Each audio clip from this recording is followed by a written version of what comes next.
विद्यार्थियों नमस्ते। मेरी यूट्यूब चैनल पर आप सभी का पुनः हार्दिक स्वागत करता हूं। चैनल पर आप नए हैं तो जरूर चैनल को सब्सक्राइब करें नीचे दिए हुए रेड बेल आइकन को दबा करके। विद्यार्थियों यहां पर जैसा कि आप देख रहे हैं संध्या के बाद एक कविता है और इस कविता को लिखा सुमित्र नंदन पंत, हिंदी के प्रसिद्ध छायावादी कवि। इसी कविता का हम भावार्थ करेंगे और हिंदी अर्थ समझेंगे। सुमित्र नंदन पंत का जन्म अल्मोड़ा उत्तर प्रदेश में हुआ, उत्तराखंड में हुआ 1900 में। 1978 में इनका निधन हो गया। लोकायतन इनका एक प्रमुख महाकाव्य है और गुंजन, पल्लव, वीणा, ग्रंथि, ग्राम्या, कल्ला और बूढ़ा चांद, चिदम्बरा, ये इनकी कुछ प्रमुख रचना है। कवि परिचय के रूप में आप इनको याद रख सकते हैं। प्रकृति के कुशल चितेरे कवि ये माने जाते हैं। प्रकृति का सुकुमार कवि भी इनको कहा जाता है। कवि परिचय का वीडियो मैं अलग से आपके लिए और कोशिश करूंगा बनाने की। आज हम मुख्य रूप से संध्या के बाद कविता का हिंदी अर्थ विद्यार्थियों समझते हैं। तो इसमें देखो विद्यार्थियों, सिमटा पंख सांझ की लाली जा बैठी अब तरु शिखरों पर, ताम्र प्रण पीपल से सतमुख झरते, चंचल स्वर्णिम निर्जर, ज्योति स्तंभ सा धंस सीता में, सूर्य क्षितिज पर होता ओजल, वृद्ध जिहम विश्लत केंचुल सा, लगता चित कबरा गंगा जल। तो ये अपना पहला जो पद है, यहाँ तक हम इसका हिंदी अर्थ करते हैं। तो इसमें तरु शिखर मतलब वृक्षों की डालियां या शिकाएं, शाखाएं, सांझ यानी संध्या होती है। और स्वर्णिम का अर्थ सुनहरा निर्जन झरनों को कहते हैं। क्षितिज जहाँ धरती आकाश मिलते हुए दिखे। शतमुख यानी सैकड़ों मुख वाले। जिहम का मतलब टेढ़ा या वक्र गति होती है, जिसकी टेढ़ी मेढ़ी चाल होती है। और विश्लत का मतलब होता है थका हारा हुआ। ताम्र पर्ण का अर्थ हो जाएगा तांबे की तरह लाल रंग के पत्ते। तो ये है इसका अर्थ विद्यार्थियों। अब देखो प्रस्तुत जो इसका प्रसंग आपको लिखना है वो आपको विद्यार्थियों ऐसा लिखना है कि प्रस्तुत अवतरण या पद्यांश सुमित्र नंदन पंत द्वारा रचित संध्या के बाद कविता से लिया गया और इसमें कवि ने संध्या के या शाम के समय ग्रामीण वातावरण की सुंदर प्राकृतिक शोभा का वर्णन किया है। अब देखो इसकी व्याख्या लिख करके आपको फिर व्याख्या करनी विद्यार्थियों। तो कवि संध्या को एक पक्षी के रूप में वर्णन करते हुए यहाँ कहते हैं कि ये संध्या रूपी पक्षी अपने पंखों को फैला करके नहीं, समेट करके लालिमा के साथ पेड़ों की सबसे ऊपर चोटियों पर जा बैठा है। ऐसा यहाँ तक इसका अर्थ समझना है। फिर देखो ताम्र प्रण पीपल से, यानी तांबे की तरह लाल रंग के पत्ते, इस पत्तों के समान संध्या काल की जो लालिमा है वो सैकड़ों मुख वाले झरनों की सुनहरी धाराओं के समान बह रही है, ऐसा लग रहा है।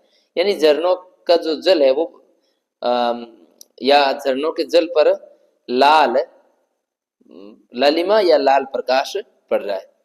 फिर आगे देखो सूर्य क्षितिज पर होता वो जल और ज्योति स्तंभ सा धंस सरिता में। तो पहले यहाँ सूर्य क्षितिज से इसका भावार्थ शुरू करेंगे और फिर ये होगा, यानी कि सूर्य क्षितिज पर छिपता हुआ ऐसा प्रतीत हो रहा है मानो नदी में प्रकाश का कोई खंभा है वो जान पड़ता हो। इसी तरीके से तो खड़ी बोली हिंदी भाषा में और इसमें अलग अलग आपके अलंकार भी है जो मैं अभी आपको लास्ट में इसके पद में बता दूंगा। कवि फिर कह रहे हैं कि गंगा जल को चितकबरा बता रहे हैं यहाँ कवि। और वो कहते हैं कि ऐसा लगता है वो जल की मानो कोई बड़ा थका हारा हुआ अजगर अपनी कैंचुली को उतार कर टेढ़ी मेढ़ी गति से धीरे धीरे आगे चल रहा है। ये यहाँ तक आपको चितकबरा जल, विश्लत थका वरा कैंचुल शाह, तो उपमा अलंकार हो जाएगा इसमें भी विद्यार्थियों, ये आप ध्यान रखें।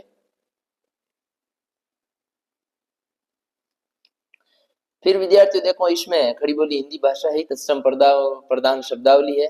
ज्योति स्तंभ सा, देखो ज्योति स्तंभ सा, तो यहाँ पर मैंने बताया आपको उपमा अलंकार है। विश्लत कैंचुल सा, इसमें मानो कल्पना की गई है कि वो सांप ऐसा अजगर की तरह पानी को बताया गया, तो इसमें उत्प्रेक्ष अलंकार हो जाएगा। मनो मनु मानो, तो उत्प्रेक्ष अलंकार है। और मान्यकरण अलंकार भी है, प्रकृति का यहाँ मान्यकरण किया गया है। इसी वजह से मान्यकरण अलंकार भी आपको इसमें लिखना है।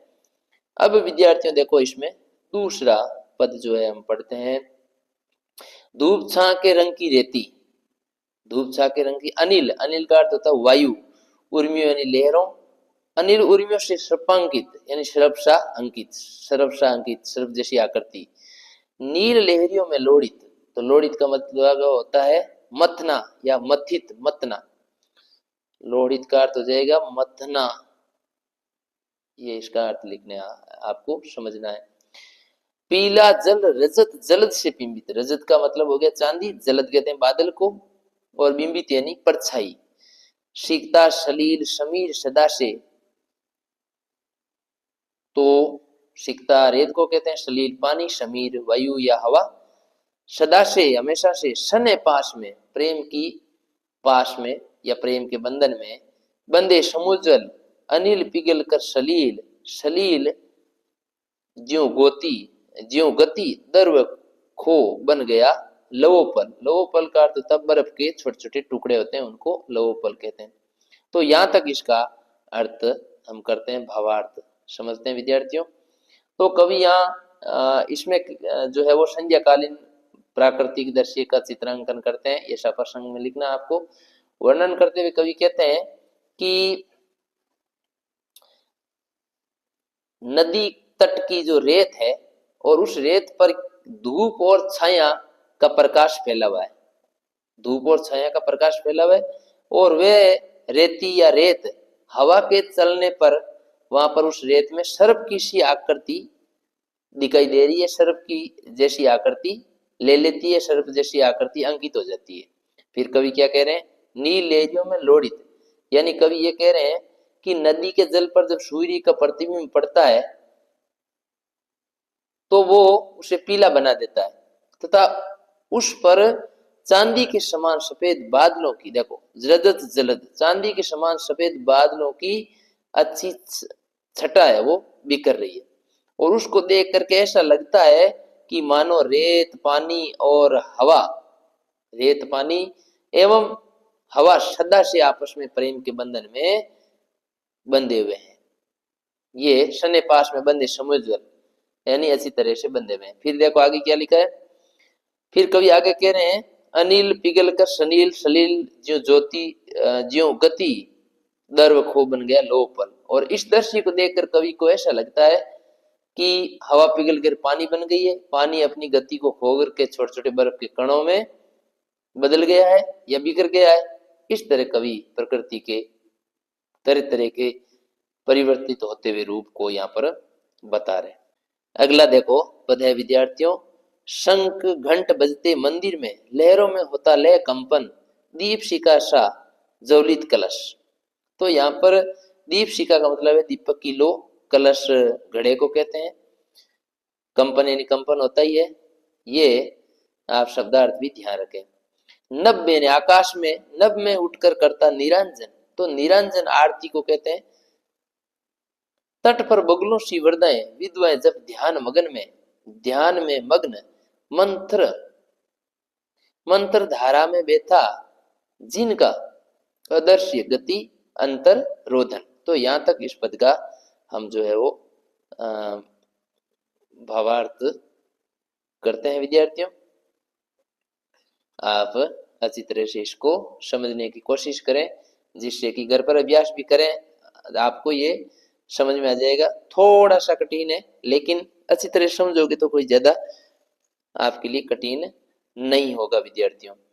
तो यहाँ पर संध्या के समय गांव के, हम कह सकते हैं कि मंदिर के सुंदर दृश्य का है वो वर्णन किया गया है। तो कवि यहाँ पर पंत कहते हैं कि संध्या के समय नदी के तट पर स्थित जो मंदिर हैं, उन मंदिरों में आरती होने की तैयारी की जाती है या आरती की तैयारी शुरू हो जाती है। तो वहां फिर शंख और घंटे बजने लगते हैं, इससे नदी की लहरों में भी क्या होता है, कंपन होता है, और मंदिर का कलश भी सूर्य की लालिमा के प्रभाव से दीपक की जो ज्योति है या लो है, वो दीपक की लो की भांति आकाश में ऊपर उठकर आरती करता हुआ सा जान पड़ता है। यानी मंदिर का कलश को बताया गया कि मंदिर का कलश जो है वो सूर्य की लालिमा के प्रभाव से दीपक की लौ की भांति आकाश में ऊपर उठ करके ऐसा लगता है जैसे मानो आरती कर रहा है। उसके बाद देखो आगे क्या लिखा है कवि ने, नभ में उठकर करता निरंजन। तो यहाँ तक इसका अर्थ हमने कर लिया कि आरती करता वासा जान पड़ता है। तट पर यानी नदी के किनारे बगलों सी वर्दाएं, तो यहाँ उपमा अलंकार हो जाएगा। नदी के किनारे बूढ़ी और विधवा वृद्धाएं स्त्रियां बैठी है जो बगुलों के समान दिखाई दे रही है और वे सब जप और तप में मग्न है, ध्यान में बैठी है। अब उनके विधवा है तो उनके हृदय का दुख भी है, दुख दर्द है, तो उनके जो हृदय में दुख है और उनका हृदय इसी दुख में हमेशा दुखी रहता है, उनके मन की जो पीड़ा है या जो दुख है वो ऐसा लग रहा है कि नदी की धीमी है ना मंत्र धारा, यानी नदी की धीमी धारा में घुल मिलकर जैसे आगे बह रहा है।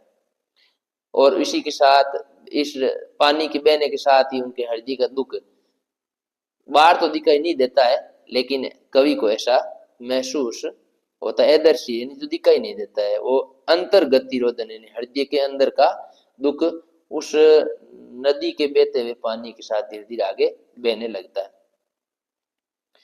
फिर देखो अगला जो पद है वो है दूर तमस रेखांशी। तो तमस अंधकार को कहते हैं। उड़ती खगों उड़ती पंखों की गति से चित्रित सोन खगों की भांति, सोन खगों की, खगों यानी पक्षियों की, पांति यानी पंक्तियां, आर्द्र ध्वनि से नीरव, नीरव यानी मौन, नभ यानी आकाश करती मुखरित, स्वर्ण चूर्ण सी उड़ती गोरज, स्वर्ण चूर्ण सी उड़ती गोरज, किरणों की बादल सी जलकर सनन तीर सा जाता नभ में, ज्योतित ज्योतित पंखों कंठों का स्वर। यहाँ तक हम इसका भावार्थ करते हैं। ऊपर के जो पद थे दीप शिका सा बगलो सी, उसमें उपमा अलंकार है, अनुप्रास अलंकार भी है और खड़ी बोली हिंदी भाषा इसमें काम में ली गई है। तो यहाँ पर देखो दूर तमस रेखाओं सी, इस जगह से हम इसका यहाँ से भावार्थ करते हैं विद्यार्थियों। तो इसमें कवि ने सूर्यास्त के बाद के ग्रामीण परिवेश का चित्रण किया है।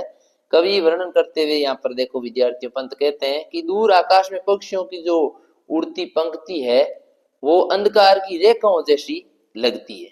तमस रेखाओं से यानी अंधकार की रेखाओं जैसी लगती, क्योंकि अभी सूर्य का प्रकाश कम हो गया ना, इसी वजह से उड़ती पंखों की गति से चित्रित,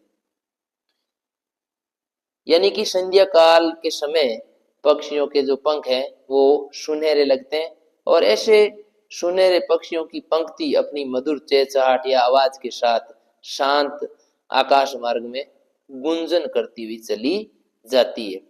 सोन खगों की भांति, यानी सोन खग क्यों कहा, क्योंकि सुनहरे पंख हो गए उनके सूर्य की लालिमा के कारण। फिर आगे क्या, आर्द्र ध्वनि से नीरव नभ करती मुखरित, यानी मौन आकाश है, शांत आकाश को भी अपनी ध्वनि से गुंजायमान करती हुई वो पंक्ति पक्षियों की चली जाती है। फिर देखो स्वर्ण चूर्ण सी उड़ती गोरज, तो गायों के पैरों की धूल, संध्या के समय जब गायें घर को जाती है तो उनके पैरों से खुरों से जो धूल उठती है वह सूर्य के प्रकाश लालिमा के कारण और अधिक क्या हो जाती है, सुनहरी या स्वर्णिम हो जाती है, इसलिए स्वर्णिम चूर्ण सी उड़ती गोरज कहा गया। किरणों की बादल सी जलकर, और फिर कवि आगे और कह रहा है ऐसे दृश्य को देख करके कवि कह रहे हैं तो उस दृश्य को देखने से ऐसा लगता है कि मानो बादल की ये जो किरण है वो जल गई हो, बादल सी जलकर, किरणों की बादल सी जलकर की किरणें, लगता है कि बादल की ये किरणें जल गई है। जब आकाश में या अंतरिक्ष में विद्यार्थियों पक्षियों का तेज ध्वनि और पंखों की फड़फड़ाहट करती हुई आवाज सुनाई देती है तो ऐसा लगता है कि कोई तीर आकाश में तेज गति से सनसनाता हुआ इधर से उधर निकल गया हो, इसीलिए लिखा ना सनन तीर सा जाता नभ में, ज्योतित पंखों कंठों का स्वर, यानी पक्षियों का वो समय जब गुजरता है जाता है पंखों की फड़फड़ाहट आवाज और पक्षियों का तेज स्वर, ऐसा लगता है जैसे मानो कोई उपमा अलंकार है यहाँ पर देखो, और उत्प्रेक्षा भी है। तो ऐसा ज्योतितीर्षा और ज्योतिपंक शनन तीर्षा जाता नभ में ज्योतिपंकों का कंठों का स्वर उपमा अलंकार है शासी और कल्पना की गई है। तो उत्प्रेक्षा अलंकार अनुप्रास अलंकार यहाँ पर है खड़ी बोली हिंदी भाषा। तो इसमें कवि ऐसा बता रहे हैं कि वो पक्षी जाते हैं तो ऐसा लगता है पंखों की सनसनाहट उड़ते हैं जैसे कोई तीर आकाश में से निकल गया हो। तो विद्यार्थियों आशा करता हूँ आपको अच्छी तरह समझ में आया होगा। आप इसको घर पर और पढ़ें। अगला पद है विद्यार्थियों, लोटे खग गाये घर लोटी, लोटे कृषक शांत स्लत डगधर। तो इसमें विद्यार्थियों आपके कृषक यानी किसान हो गया, खग यानी पक्षी, शांत का मतलब थका हुआ, स्लत यानी शिथिल, डग कम कम डग कहते हैं आपके पैरों को कदमों को। फिर देखो छिपे ग्रहों में मलान चराचर, चराचर का मतलब चर और अचर, मलान यानी फीका। छाया भी हो गई अगोचर, छाया गायब हो गई अब अदृश्य। लोटे पेंट से व्यापारी, पेंट यानी गांव का जो बाजार है साप्ताहिक बाजार लगता है उससे व्यापारी भी घर लौटे जाते घर। उस पार नाव पर ऊंटों घोड़ों के संग बैठे खाली बोरों पर हुक्का पर। तो यहां तक इसका हम भावार्थ करते हैं विद्यार्थियों। इसमें विद्यार्थियों कवि पंत कह रहे हैं कि संध्या के समय संध्या हो गई तो सभी पक्षी भी अपने घोंसलों में जाते हैं, गायें भी घर को लौटती है, किसान भी सारा दिन काम करते करते थके हारे कदमों से घर की ओर लौट रहे हैं। यहाँ देखो लिखा हुआ है सलत डग धर यानी थके कदमों से घर लौटते हैं। छिपे ग्रहों में म्लान चराचर, और ये सभी चर और अचर अपने अपने घरों में जो है वो छिप गए हैं। अब देखो आगे क्या है, छाया भी हो गई अगोचर, और अंधकार होने के कारण अब भी अब तक जो छाया थोड़ी दिखाई दे रही थी वो भी अब दिखाई नहीं देती है। गांव के पेट यानी बाजार से व्यापारी भी घर लौट रहे हैं, व्यापारी नावों पर बैठ करके नदी पार करके अपने अपने घरों को लौट रहे हैं। देखो यहाँ पर लिखा हुआ है ऊंट और घोड़ों के मालिक भी खाली बोरों पर बैठकर हुक्का पीते हुए घर लौट रहे हैं। तो यहाँ तक हमने देखा इसका भावार्थ, जो विद्यार्थियों आपके इस तरह से समझ में आ गया होगा। यहाँ पर देखो छाया भी हो गई अगोचर, तो छाया छाया को एक तरीके से मान्यकरण किया गया है, उसका स्त्रीलिंग में बताया गया इसलिए मान्यकरण अलंकार है, अनुप्रास अलंकार है, शब्दावली वही खड़ी बोली हिंदी भाषा तत्सम प्रदान शब्दावली, ये आपको विशेष में लिखना है विद्यार्थियों। अगला देखो पद है, यहां से हम पढ़ेंगे जाड़ों की सुनी द्वाबा में। तो द्वाबा का अर्थ आपको लिखना है दोहरी चमक, यानी संध्या का जो प्रकाश होता है चमक होती है उसको द्वाबा बोलते हैं। झूलरी निश छाया गेरी, निशी रात्रि को बोलते ही है। उसके बाद में डूब रहे निष्प्रभ विषाद में, निष्प्रभ यानी बिना कांति के यानी बिना चमक के, उसको निष्प्रभ कहते हैं। विषाद यानी दुख हो गया। एत बाग ग्रह तरु यानी वृक्ष तट लहरी लहर। वीरा गाते, तो यहाँ वीरा शब्द लिखा, देखो वीरा का मतलब है वीरे का गीत, दुख का गीत। कुकर यानी कुत्ते, ये भी है देखो कुकर आया आगे तो कुकर का कुत्ते लिखे। भूख भूख कर लड़ते कुकर, शियार, शियार का अर्थ भी मैं बता दूं पहले, शियार शियार होता गीदड़। हुआ हुआ करते शियार, देते विषण, विषण का तात्पर्य है दुखी या बहुत ही डरावना। निशी बेला को स्वर, बेला यानी समय को स्वर देते हैं। तो यहाँ तक इसका हमें वो भावार्थ विद्यार्थियों ऊपर से वापस फिर से करते हैं, आप इस तरह से इसकी व्याख्या को समझे। काफी लंबी ये कविता है अपने दी गई है, ग्राम्य काव्य संग्रह से ली गई संध्या के बाद। तो इसमें कवि है वो जाड़ों सर्दियों की सुनसान रात के वातावरण का चित्रण करते हैं, इसलिए लिखा जाड़ों की सुनी दुआबा में। कवि वर्णन करते हैं कि संध्या के समय का प्रकाश बंद हो जाता है, अब झुरमुट अंधेरा चारों ओर जो फैल जाता है, चारों तरफ सन्नाटा पड़ा हुआ है। संध्या के इस धीमे या कम प्रकाश में रात की छाया और क्या होती है गहराई जाती है, और जाड़ों की सुनी दुआबा में, तो रात्रि ये जो सर्दियों की रात्रि है वो दोहरा प्रकाश फैला हुआ है और ये एकदम सुनसान है, चारों तरफ सन्नाटा है। इसकी आगे देखो लिखा झूल रही निशी छाया गहरी। तो अब कहने का अर्थ है कि संध्या के समय कम होते प्रकाश में रात की जो छाया है वो गहरी हो रही है, छाया गहरी गहराती जा रही है। डूब रहे निष्प्रभ विषाद में। फिर कवि क्या कह रहे हैं देखो कि इस अंधकार में सब कुछ डूब रहा है, इस अंधकार में सब कुछ जो दुख में डूबे हुए हैं। आगे देखो कवि और क्या कह रहे हैं कि इसका अंधकार का प्रभाव या गहरी छाया का किस पर प्रभाव, खेत बगीचों बाग बगीचे पेड़ किनारों और लहरों पर भी पड़ रहा है। ये सभी अब अंधकार में डूबते जा रहे हैं। फिर कवि आगे क्या कह रहे हैं कि संध्या के समय रात शुरू होने के कारण जो गाड़ी लेके लोग घर जा रहे हैं तो वो वीर्य का गीत गाते गाते घर जा रहे हैं। रास्ते में कुत्ते भी भौंक भौंक करके लड़ रहे हैं और उनके लड़ने की आवाजें इस प्रकार दिखाई देती है, सुनाई देती है। उसी समय रात में शियार भी हुआ हुआ की आवाजें निकाल रहे हैं।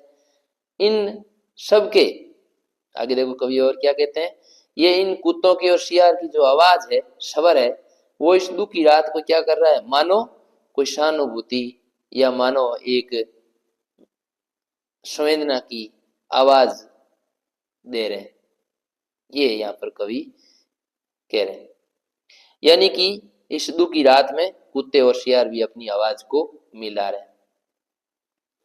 तो यहाँ पर अपने अनुप्रास अलंकार मानवीकरण किया गया है। भूख भूख में पुनरुक्ति प्रकाश अलंकार है, वर्णों की आवर्ती जहां भी हुई है भू भू में हुआ हुआ तो अनुप्रास अलंकार है, एक ही वर्ण की आवर्ती बार बार होती है। तो विद्यार्थियों इसके बाद देखो अगला पद है माली की मड़ई से उठ।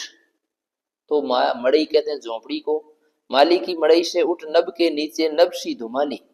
नभ आकाश को कहते हैं विद्यार्थियों, और धुमाली मतलब धुएं की एक लकीरें या धुएं का एक बन जाना, फैल जाना धुआं। मंद पवन में, मंद यानी धीमे, पवन यानी वायु में तिरती नीली रेशम की सी हल्की जाली। बत्ती जला दुकानों में बैठे सब कस्बे के व्यापारी। मौन मंद आभा में, आभा यानी चमक में, हिम की ऊंग रही लंबी अंधियारी। तो यहाँ तक इसका हम जो है विद्यार्थियों भावार्थ करते हैं। कवि कहता है इसमें देखो प्रसंग लिखने के बाद में आपको रात के प्रथम प्रहर का वर्णन करता है कवि, और क्या बोलता है, माली की मड़ई से उठ। तो यहाँ कवि कहते हैं कि शाम होते ही जो माली की झोंपड़ियां है या झोंपड़ी है उससे उस झोंपड़ी से आकाश के नीचे एक धुएं की ओर रेखाएं या धुआं उठने लगता है, और ऐसे लगता है कि आकाश के नीचे भी और आकाश बन गया है।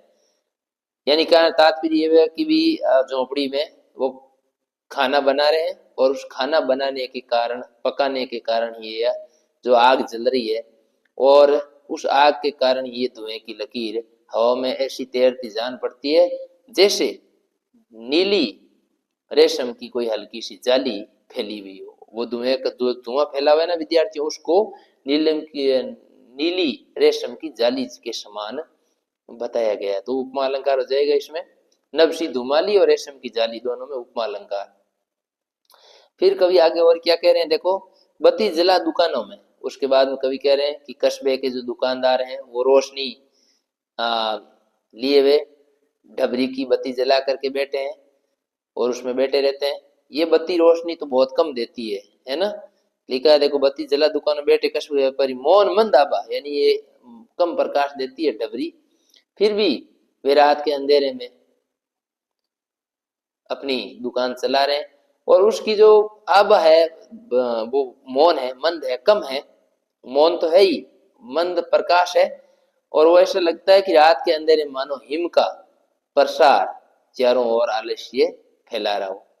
अर्थात सर्दी के प्रभाव से जाड़े की अंधेरी रात भी लंबी, देखो लिखा हिम की ऊंगरी लंबी अंधेरी, तो जाड़े के या सर्दी के प्रभाव के कारण अंधेरी रात लंबी मालूम होती है या लंबी मालूम पड़ती है। ये यहाँ पर इसका अर्थ आपको लिखना है।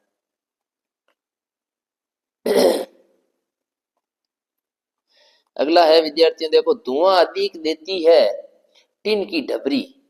ढबरी कहते हैं दिया, जिसमें हम केरोसिन डालते हैं, या दिया कह दो या चिमनी कह दो, पुराने समय में हम चिमनी कहते थे।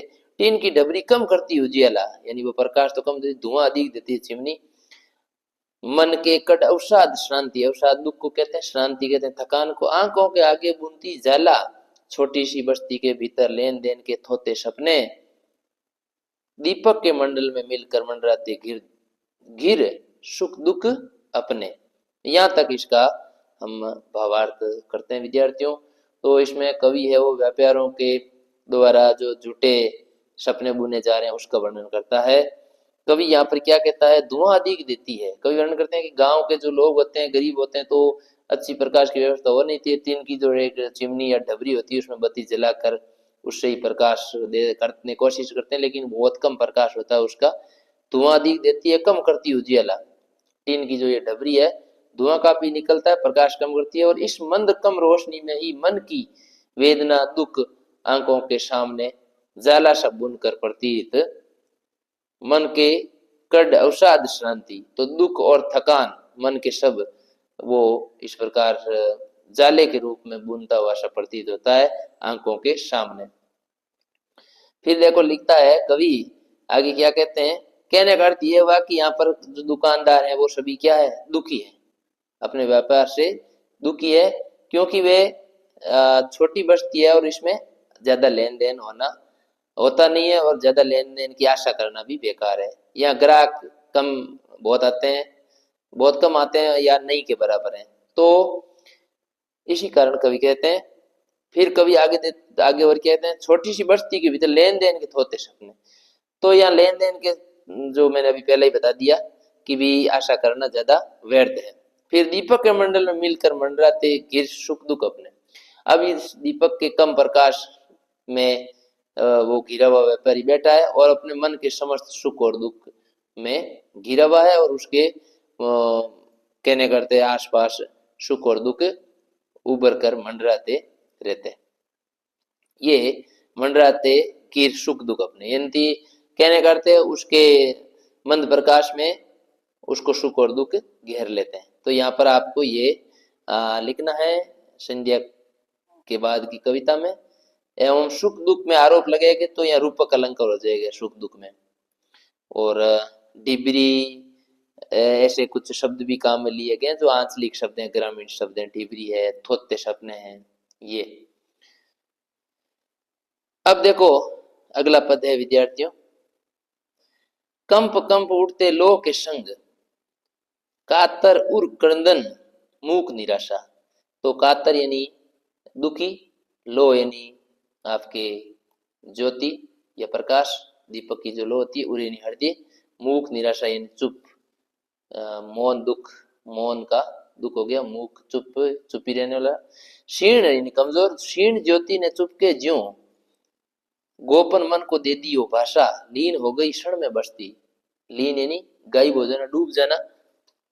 क्षण में बसती, मिट्टी खपरे के घर आंगन, भूल गए लाला अपनी शुद्धि। शुद्धि का मतलब है यादाश्त। भूल गए लाला अपनी शुद्धि, भूल गया सब ब्याज और मूलधन। तो यहाँ तक इसका हिंदी अर्थ विद्यार्थियों हम करते हैं। कवि कह रहे हैं कि संध्या के बाद के ग्रामीण वातावरण का चित्रण करते हुए कवि बोलते हैं कि गांव में गरीबी का साम्राज्य फैला हुआ है या गरीबी फैली हुई है, और इस कारण उनके हृदय में क्या है, हृदय में क्रंदन है, हृदय उनका रोता रहता है, या हृदय में एक दुख की भावना भरी हुई है, उनमें निराशा छाई हुई है, परंतु फिर भी वे इसे प्रकट नहीं करते हैं और चुप रहते हैं। मूक निराशा का मतलब चुप रहते हैं। कातर उर क्रंदन यानी दुख के हृदय में क्रंदन यानी रुदन होता रहता है, लेकिन मूक निराशा फिर भी वो उसको प्रकट करते नहीं है। फिर कवि आगे और क्या कहता है, क्षीण ज्योति यानी ये जो इस समय कम प्रकाश फैला, क्षीण यानी कम प्रकाश, जो हल्का प्रकाश हो रहा है, वही मानो उनके मन में छिपी हुई निराशा और दुख की भावना को प्रकट करता हुआ सा जान पड़ता है। यानी लिखा ना, गोपन मन को दे दी भाषा, ये कम प्रकाश ही उनके मन की निराशा और दुख को प्रकट करता हुआ जान पड़ता है। फिर कवि और कह रहे हैं कि थोड़ी देर बाद ही सारा गांव अंधकार में डूब जाता, लीन हो गई क्षण में बसती, यानी अंधकार में डूब जाता रात्रि में। फिर कवि कह रहे हैं कि आगे उनके जो मिट्टी और खपरेल से जो बने हुए कच्चे घर हैं, आंगन है, सब में अंधकार विलीन हो जाता है, सब अंधकार में विलीन हो जाते हैं। और बाद में इस निराशा से भरे हुए वातावरण में जो दुकान छोटा सा दुकानदार है वो भी अपनी शुद्ध बुद्ध भूल जाता है और वह मूलधन और ब्याज का हिसाब लगाना भी छोड़ देता है या मूल और ब्याज धन का हिसाब लगाना भूल जाता है। ये इसमें देखो यहाँ तक लिखा हुआ है। अगला पद है विद्यार्थियों, शकुची सी परचून किराने की ढेरी। शकुची सी परचून किराने की ढेरी, ऊपर वाले जो पद है उसमें देखो कंप कंप में पुनरुक्ति प्रकाश अलंकार शीर्ण ज्योति इसमें मानो है, उत्प्रेक्ष अलंकार है, आपको वह करना है। बाकी वही खड़ी बोली हिंदी भाषा है, तो ये भी आप ध्यान रखें इसमें भी। फिर देखो आगे यहाँ पर, शकुची सी परचून किराने की ढेरी लग रही तुस्तर, यानी छोटी, तुस्तर का मतलब छोटी सी छोटी, शकुची सी यानी छोटी सी भी है। इस नीरव प्रदोष में, इस नीरव प्रदोष, नीरव यानी शांत, प्रदोष का मतलब होता है शाम और रात्रि के मिलन का समय, संध्या और रात्रि के मिलने का समय को प्रदोष कहते हैं। नीरव यानी शांत। उमड़ रहा अंतर जग बार, अनुभव करता लाला का मन, छोटी हस्ती का सस्तापन। आकुल का मतलब बेचैन है, छोटी हस्ती का, छोटी हस्ती का सस्तापन, जाग उठा उसमें मानव, ओ असफल जीवन का उत्पीड़न। तो यहां तक इसका हम भावार्थ है विद्यार्थियों करते हैं। तो कवि यहाँ पर क्या कह रहे हैं विद्यार्थियों, वर्णन करते हुए कह रहे हैं कि गांव के जो छोटे छोटे व्यापारी है उनके परचून की छोटी छोटी आपके शकुचीशी, शकुचीशी का मतलब हो गया विद्यार्थियों छोटी छोटी उनकी दुकानें हैं। शकुचीशी परचून की किराने की ढेरी, छोटी छोटी उनकी दुकान है, उसमें सामान भी बहुत कम है। परचून की जो सामान की ढेरी लगी हुई है वो छोटी से छोटी होती जा रही है। रात्रि के इस नीरु प्रदोष आकुल में, यानी रात्रि के प्रथम पहर के इस वातावरण में दुकानदार का हृदय दुखी है। अंदर का दुख उमड़ कर बाहर निकल रहा है ना, उमड़ रहा अंतर जग बाहर, यानी अंदर का दुख उमड़ करके क्या हो रहा है, बाहर आ रहा है। और अन्य सभी लोग भी दुखी हैं। गांव की इस दुकान के दुकानदार के मन में भी क्या आ गई है, अनुभव करता लाला का मन, छोटी हस्ती का सस्तापन, हीन भावना हो रही है उसके अंदर, क्योंकि अपनी छोटी सी इस हैसियत का वो विचार करता है तो उसका मन और निराशा से भर जाता है। फिर जाग उठा उसमें मानव, वो असफल जीवन का उत्पीड़न। और अंत में वो कहता है कि उसे अपने जीवन में असफलता ही प्रतीत हो रही है, उसका जीवन दुख की कहानी ही बन करके रह गया है, यानी कि जीवन में दुख ही दुख उसके लिखे हुए हैं, ऐसा वो सोचता है, इसलिए बोलता है असफल जीवन का उत्पीड़न।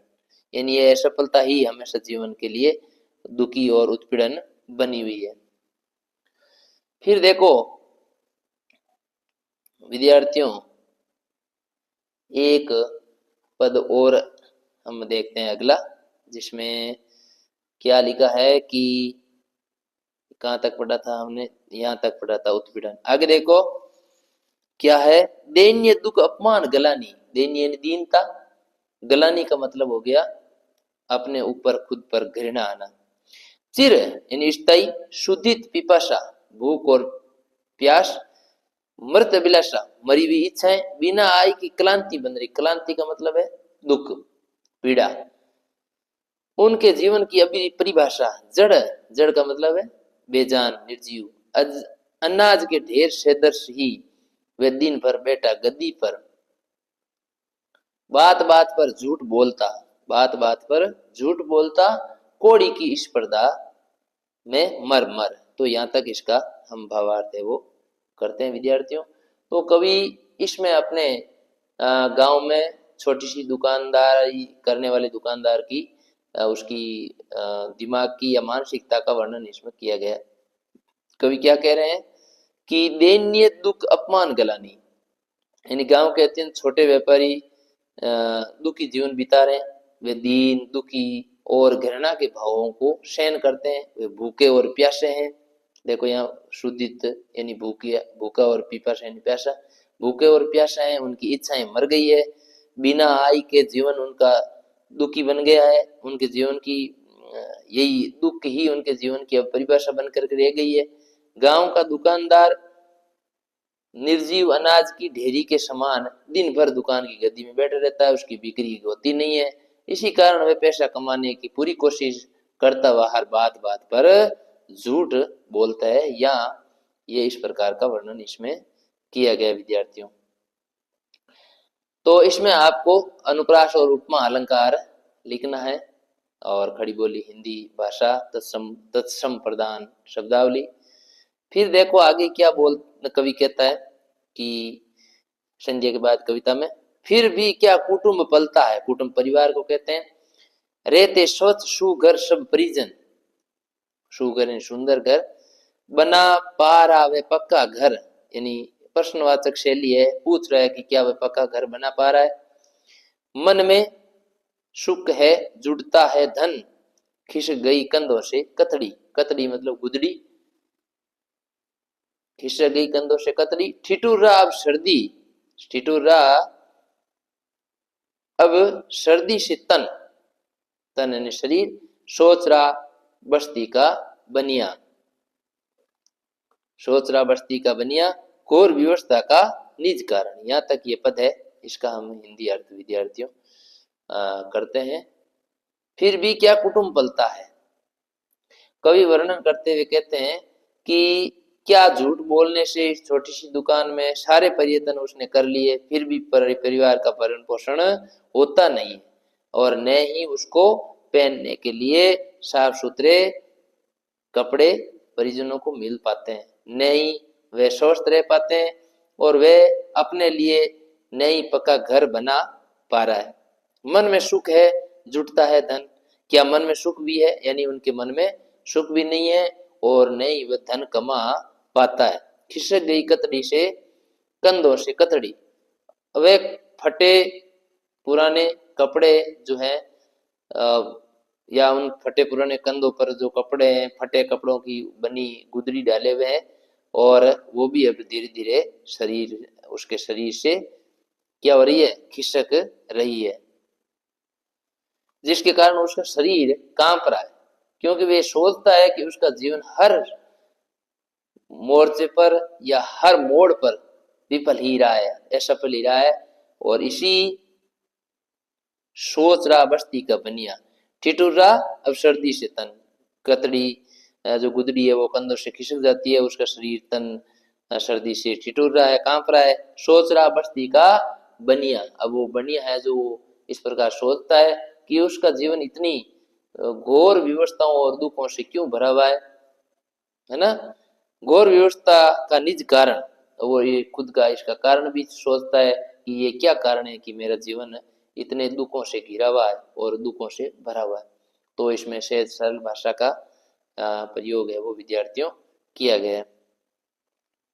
अगला देखो पद है, शहरी बनियो सा वह भी उठ, क्यों बन जाता नहीं महाजन, महाजन यानी बड़ा व्यापारी, बड़ा सेठ। महाजन रोक दिए किसने उसकी जीवन उन्नति के सब साधन, क्या ये क्या संभव नहीं, व्यवस्था में जग की कुछ हो परिवर्तन, कर्म और गुण के समान ही सकल यानी सारी सब आय व्यय का हो वितरण, घुसे ग्रंथों में मिट्टी के। तो यहाँ पर सकल आय का हो वितरण, यहाँ तक ही पढ़ते हैं, फिर अगला पद हम फिर करेंगे। शहरी बनियो सवे उठ, यानी कवि वर्णन करते हुए यहाँ पर कहते हैं कि गांव का जो छोटा सा दुकानदार है वो सोचता है कि वे भी शहर के बनियों की व्यापारियों की तरह बड़ा व्यापारी क्यों नहीं बन पाता है, वह भी बड़ा सेठ बनने का अधिकारी है, पर वह बड़ा बन नहीं पा रहा है, वो बड़ा बन नहीं पा रहा है। वो सोचता है कि उसके रास्ते किसने रोक दिए हैं, ऐसा क्यों है, उसे ये बात समझ में आती नहीं है कि उसकी तरक्की किसने रोकी है और उसके जीवन में उन्नति क्यों नहीं हो पाती है ना। ये देखो लिखा है कि उसके जीवन में उन्नति क्यों नहीं हो पाती है। क्या आज इस दुनिया में जो व्यवस्था चल रही है उसमें परिवर्तन नहीं हो सकता। देखो लिखा है जग की कुछ हो परिवर्तन, यानी कि इसमें परिवर्तन हो नहीं सकता। कहने का अर्थ है कि समाज की समस्त जो व्यवस्था है उसमें परिवर्तन होना चाहिए। इसमें परिवर्तन से ही हमारे जीवन में जो है वो सुधार हो सकता है या सुधार आ सकता है। फिर कभी आगे क्या, कर्म और गुण के समान ही सकल आय का हो वितरण। फिर वो कह रहा है कि गुण और कर्म के आधार पर ही सभी की आमदनी या आय और खर्चों का वितरण होना चाहिए, लेकिन ऐसा हो नहीं रहा है। प्रश्नवाचक शैली में वो खुद ऐसी बातें कर रहा है, मन में सोच रहा है।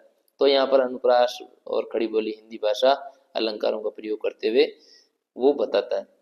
अगला पद है देखो, विद्यार्थियों घुसे गरंदों में मिट्टी के अपनी अपनी सोच रहे जन, क्या ऐसा कुछ नहीं, फूंक दें जो सब में सामूहिक जीवन, मिलकर जन निर्माण करे जग, मिलकर भोग करे जीवन का, जन विमुक्त हो। विमुक्त का मतलब है स्वतंत्र, छुटकारा। घरौंदा मतलब कच्चे घर होते हैं, ऊपर हाथ था घरौंदा शब्द, ये ध्यान रखें देखो आप शब्दों का, शब्दार्थों का। जन विमुक्त हो, मुक्त हो जन शोषण से, हो समाज अधिकारी धन का। तो यहाँ तक इसका हम हिंदी अर्थ करते हैं। वापस देखो ऊपर घुसे घरौंदों में मिट्टी से, यहाँ तक हमने ऊपर पढ़ लिया था विद्यार्थियों।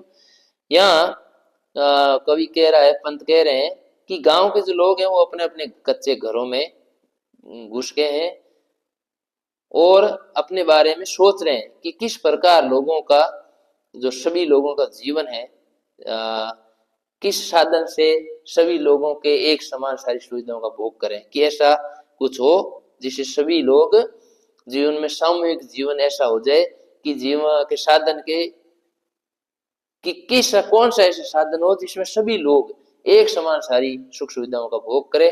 क्या ऐसा नहीं हो सकता कि सभी लोग मिलकर एक नए संसार का निर्माण करें। देखो यहाँ लिखा है मिलकर जन निर्माण करे जग का, नए संसार का निर्माण करें तथा जीवन के सभी सुखों का भोग करें, और ये सब मिलकर करें, मिलकर भोग करें जीवन का, जन विमुक्त हो और पूरा सभी मनुष्य स्वतंत्र हो जाएं जन शोषण से, यानी कि शोषण से उनको मुक्ति मिल जाए। ऐसा क्यों नहीं हो सकता, और ऐसा होना बहुत ही आवश्यक है, जरूरी है। फिर आगे वो क्या कह रहा है, हो समाज अधिकारी धन का, यानी कि धन पर भी सारे समाज का समान अधिकार होना चाहिए। और यदि संसार की इस व्यवस्था में परिवर्तन होता है तो ही सभी लोगों को या सभी लोगों का जीवन सुखी और अच्छा समृद्धशाली बन सकता है। ये यहाँ पर कवि ने इस प्रकार इसका बताया, मिलकर करें यानी मिलकर सब काम करें, सामूहिक रूप से सभी का जीवन ऐसा हो कि सबके जीवन में सुख और शांति आ जाए। फिर कहते हैं दरिद्रता पापों की जननी, गरीबी ही पापों की जननी है, माँ है। गरीबी ही सब पापों को जन्म देती है। गरीबी दरिद्रता की जननी, मिटे जनों के पाप ताप भय, सुंदर हो अधिवास वसन तन, पशु पर फिर मानव की जय हो, वक्ति नहीं जग की परिपाटी, वक्ति नहीं जग की परिपाटी, दोषी जन के दुख कलेश की, जन का श्रम जन में बंट जाए, प्रजा सुखी हो देश देश की। यहाँ तक इसका हम विद्यार्थियों भावार्थ है वो करते हैं। तो दरिद्रता पापों की जननी, कवि यहाँ कह रहे हैं कि गरीबी ही सब पापों को जन्म देती है और गरीबी के कारण ही सभी प्रकार से ये पाप होते हैं या पाप गरीबी करवाती है। कवि कहते हैं कि लोगों के जीवन से दुख पाप सब मिटने चाहिए, मिटे पाप ताप भय जनों के, इन लोगों से मिटने चाहिए। लोगों को रहने के लिए सुंदर अधिवास यानी घर और कपड़े तन मिलने चाहिए। इससे उनकी पशुता की भावना पर मानवता की भावना की विजय होगी, है ना। पशु पर फिर मानव की जय हो, वक्ति नहीं जग की परिपाटी। और कवि कह रहे हैं इस स्थिति के लिए कोई एक व्यक्ति दोषी नहीं है, पूरा संसार की पूरी परिपाटी या परंपरा ही इसके लिए, परिपाटी यानी पूरी संसार जगत की परिपाटी दोषी है, जिम्मेदार है। फिर कवि कहते हैं दोषी जन के दुख क्लेश की, लोग दुखी हैं, मन में दुख है, यदि लोगों में उनकी मेहनत का फल आपस में बंट जाए, देखो जन का जन श्रम में बंट जाए यानी मेहनत का फल आपस में बंट जाए, तो प्रत्येक हर देश की जनता आराम से और सुखी जीवन बिता सकती है और सुखी हो जाएगी। और लिखा है प्रजा सुखी हो देश देश की, तो पूरी प्रजा सुखी हो जाती है यदि उनकी मेहनत और परिश्रम का फल आपस में बांट दिया जाए। फिर देखो अगला पद क्या है, टूट गया वे स्वप्न मणिक का, आई जब बुढ़िया बेचारी आधा पाव आटा लेने, लो लाला ने फिर डंडी मारी, चीख उठा गुगु डालो में, लोगों ने पेट पट दिए द्वार पर, निगल रहा बस्ती को धीरे। गाढ़, गाढ़ का मतलब है गहरा, द्वार का मतलब होता है दरवाजा, और गुगु कहते हैं उल्लू को, डंडी मारी यानी कम तोल दिया, और वणिक कहते हैं व्यापारी को। अलस का मतलब अलस, गाढ़ अलस निद्रा, निद्रा का अजगर, निद्रा का मतलब नींद, अजगर यानी अजगर, नींद को अजगर बताया गया यहाँ पर। तो इस अंतिम पद का भावार्थ विद्यार्थियों हम कर लेते हैं। सुमित नंदन पंत द्वारा रचित इस कविता में कवि यहाँ पर देखो क्या कह रहे हैं कि टूट गया वे स्वप्न मणिक, वणिक का यानी गांव की जो छोटा सा दुकानदार, छोटी सी दुकान थी, उस गांव का छोटा दुकानदार अकेला बैठा हुआ था और कुछ सपना देख रहा था, लेकिन वो सपना उसका टूट जाता है। कोई सपना वो सुख का सपना दे रहा था, परंतु वे सपने को व्यवहार में उतार नहीं पाता है। क्या कारण है इसका भी है कि वहां पर एक बूढ़ी स्त्री कुछ लेने के लिए आधा पाव आटा खरीदने, देखो लिखा है आधा पाव आटा लेने वहां बुढ़िया बेचारी आती है, पर तो वही जो दुकानदार सुख के सपने देख रहा था कि सबको समान मिलना चाहिए, समान श्रम मेहनत बराबर बंटनी चाहिए, फल सबको बराबर मिलना चाहिए, तो वह कम तोल कर आटा देता है। अर्थात कहने का अर्थ है कि इस असमान अर्थव्यवस्था के लिए वह खुद भी दोषी है और उसी समय एक अपशकुन होता है, और अपशकुन के रूप में उल्लू का कर्कश ध्वनि चीख उठा उल्लू डालों में, यानी जैसे वो डंडी मारता है यानी कम तोलता है, तो वो उल्लू बोलता है उधर, तो लोग अपने घर के दरवाजे बंद कर लेते हैं क्योंकि यह एक अपशकुन था, अच्छी आवाज नहीं मानी जाती है। धीरे धीरे सारा गांव गहरी नींद में, देखो लिखा है पट द्वार दिए दिए द्वार पर, दरवाजे बंद कर ले, निकल रहा बस्ती को धीरे धीरे, धीरे धीरे पूरा गांव डूब जाता नींद में, या नींद सबको निकल जाती है, और वो ऐसा लगता है कवि को जैसे नींद रूपी अजगर उन्हें निगल रहा है। तो यहाँ पर नींद रूपी अजगर में रूपक अलंकार है विद्यार्थियों, डंडी मारना मुहावरा है, पट पट पर में आपके पे की आवर्ती है, तो अनुप्रास अलंकार है, खड़ी बोली हिंदी भाषा। तो अजगर, नींद रूपी अजगर सबको निकल जाता है। इस प्रकार ये वीडियो थोड़ा लंबा जरूर हुआ विद्यार्थियों, लेकिन आप पूरा अंत तक देखोगे तो आपको ये पूरी कविता समझ में आ जाएगी और अच्छी तरह से आप इसको हल कर सकोगे परीक्षा में, यदि इस संध्या के बाद कविता में से कुछ पूछा जाता है तो। मिलते हैं विद्यार्थियों एक और वीडियो के साथ, तब तक के लिए जय हिंद जय भारत। थैंक यू विद्यार्थियों।